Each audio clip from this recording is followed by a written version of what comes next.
You are now listening to Appointment, a podcast dedicated to showcasing the very best direct primary care providers in your community. These guests are taking the initiative to transform how you receive your healthcare services by simplifying the process and improving how healthcare is done. Appointment is sponsored by AppAccess, helping independent healthcare providers and entrepreneurs take control of their online presence by better engaging their mobile audiences no matter where they are. Learn more at appaccessllc.com. I am your host, Jonathan Christopher, and let's get started. In today's episode, Dr. Chad Savage shares with us a little bit about marketing and maintaining relationships with your patient population, as well as a little bit about the DPC conference that he recently attended in Orlando, Florida. Check it out. Could you provide an example of maybe, what a family would expect in terms of savings, I guess, or by making a transition to a direct primary care practice? Yep. So it's so highly variable and dependent on what their insurance is, unfortunately. And that's, since you've seen my talks at the DPC conferences, that's kind of my shtick, is to show how you can merge these things. So for some people, it's an incredible savings, because if they have control over what coverage option they choose, and they can merge it with the direct primary care practice, and the whole concept is spend less on your coverage, get better care for less. And if you take good pricing on medical services and you merge it with less expensive coverage, it is not implausible at all for an average family to be in excess of $10,000 cheaper by doing those two things in combination. Now, if you have a creme de la creme insurance product, which I think is not always a good idea to purchase. Actually, I talk about that too in some of my lectures. That person may have less financial advantage from getting those good prices because they're already buried in an insurance contract. So in those situations, we're not always cheaper. The hope is that we save so much on the other services that in those situations we come pretty close to equivalent to what they would have spent otherwise. Therefore, they're not worse off by seeing us from a financial standpoint, but they're better off from the 24/7 access to care that they have, same-day visits, 30 and 1-hour visits, because that's what we schedule in, and then we're essentially always on time. They're not waiting an hour in our waiting room.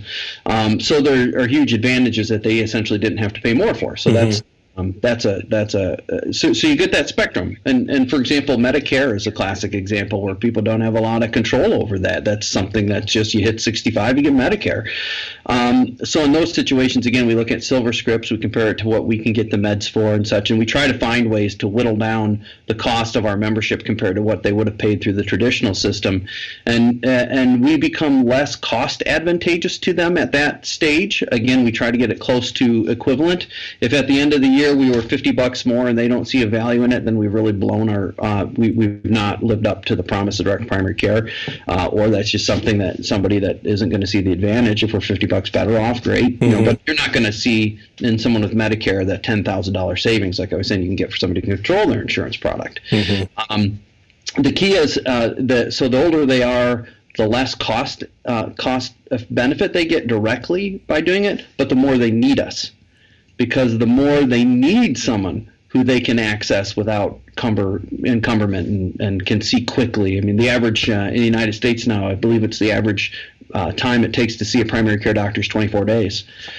That's that's the funny thing when they talk about people having a primary care doctor. Well, do you really? If it takes 24 days to get in to see them, you're on a list somewhere. You've got an insurance card with their name on it. Right.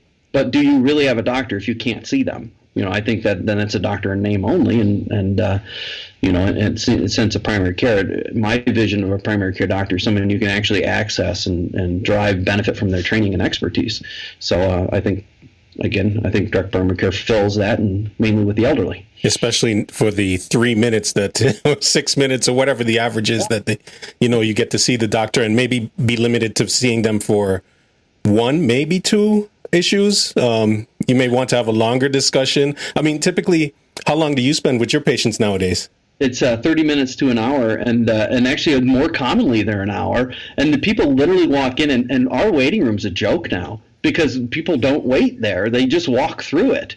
And actually it's so funny because a lot of our patients come in, and this is almost daily. Someone comes in and they'll look around and it's empty, and they'll look and they'll kind of whisper to me, Doc, you doing okay? I mean, the practice is okay. I'm like, yeah, we're just on time. If you're on time, you don't have a busy waiting room. There's, but before the average belief is a practice has to have people climbing on each other and, spilling over each other in the waiting room. And that's not the way it should be. I appreciate the fact that you understand this. Mm-hmm. So it's 24 days to get in to see your standard doctor. They found that it takes over 3 hours of your time to commit to a single doctor's office visit, time driving there, waiting in the waiting room, being brought to the room, waiting in the exam room. I had somebody complaining that they were at their specialist waiting for an hour in the specialist exam room before they came in. Then the doc was in and out. So the doc comes in and out. Then you're waiting in the exam room to be released. Then you do check out and drive home, and all of that on average is over 3 hours. So there's a value of that person's time. It's not just the cost of the visit, but that's opportunity cost. What could they have been doing with 3 hours of their time? Maybe at work, enjoying their family, doing something fun instead. And then, like you said, the coding rules are such that some people will, some doctors will say, well, I can bill this one visit today with this one issue. So if you want another issue addressed, you have to make another visit. So what, another 24 days waiting, and to only have another issue addressed, quickly in a quick, dismissive fashion. I mean, it's, so not the way I want to practice. Exactly. It's not what, I discussed it before we began. It's not what I would think that medical school students envision either. Or at least not. Because many of us were idealists. You come in and I always wondered about that. My first medical school class, everybody complained about doctors being grumpy and all this stuff, and they are wonderful, energetic people. And I thought, what happens here? And then you do see them later, and they're grumpy and unhappy, and it's what happened in that to take these great idealists and to dash their dreams like that. And I think the system kind of sucks the soul out of them, so it's unfortunate. Well, we're making moves as a community trying to get the word out, and we definitely appreciate the work that you're doing and all the other doctors that I've seen. Particularly, I'm big on consuming through YouTube, so I appreciate that the direct primary care involved people and the people that are involved in directing the push for it understands the importance of getting the word out through social media, and YouTube, for instance, is my preferred method of doing so, of consuming how the things are coming along, if you will. And speaking to that, you recently went to a conference in Orlando, is that correct? Yep. Yeah, what was that conference again? Is that the Nuts for Bolts? I couldn't find actually the term nuts and bolts on the website. I could only find, the Docs for Patient Care. Yep. So they're the main sponsor of it, and Dr. Lee Gross is the one who coordinates it and puts it together. And it's the DPC Nuts and Bolts 3.0. So this was the third rendition of it. The first one was in Dallas, and then we've had 2 in Orlando. And each year it grows. It was like 250 docs the first year. It's something like 350, if I'm not mistaken, including non-physicians. It was over 400 at this conference, and they're planning for 600 next year. So it's already been approved again for next year at the Rosen Center in Orlando. So it's exciting. It's growing. Oh, it was so funny. We had the American Academy of Pediatrics had their conference at the exact same time across the street, and we had some of their members, wander over. They got confused. They thought we were part of it, and they were trying to, to be seated. And they said, well, what is this? And we told them about it, and they said, oh, can we stay?